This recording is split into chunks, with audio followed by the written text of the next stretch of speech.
When learning about the laws of physics, you find that there are a large number of complicated and detailed laws. The laws of gravitation, of electricity and magnetism, nuclear interactions, and so on and so on.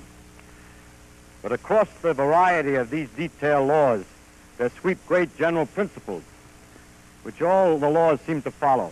Now, these principles are, for instance, the principles of conservation, certain qualities of symmetry, the general form of quantum mechanical principles, and unhappily or happily, as we spoke about last time, the fact that all the laws are mathematical.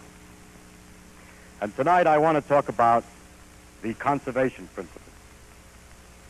Now, a principle of the physicist uses all ordinary words in a peculiar manner, which is unfortunate.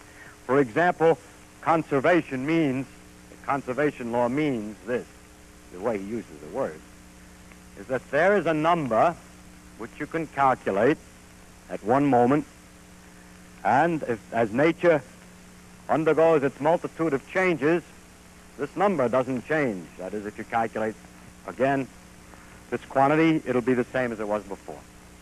An example is the conservation of energy. There's a quantity that you can calculate according to a certain rule, and it comes out the same answer after no matter what happened. Now you can see that such a thing is possibly useful. It's analogous to this. Suppose that the physics or the nature is made analogous to a great chess game that we're watching with millions of pieces on it, and we're trying to discover the laws or the rules by which the pieces move. And the great gods who play these chess play it very rapidly. It's hard to watch, and it's difficult to see, and we're catching on to some of the rules. But there are some rules which we could work out which do not require that we watch every move. For instance, if there's one bishop only on the board, since the bishop moves diagonally, it never changes its color. So if there's a red bishop on the board and we look away for a moment while the gods play for a few minutes, look again, we can expect that there's a red bishop on the board. Maybe in a different place, but the same the same color, square. And this is in the nature of a conservation law. We don't need to watch the insides, but we at least know something about the game anyway.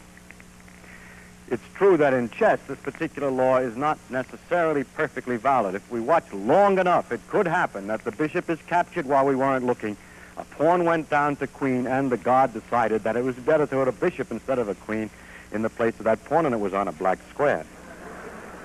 And so, unfortunately, it may well turn out that some of the laws which we see today may not be exactly perfect, but I'll tell you how it looks now.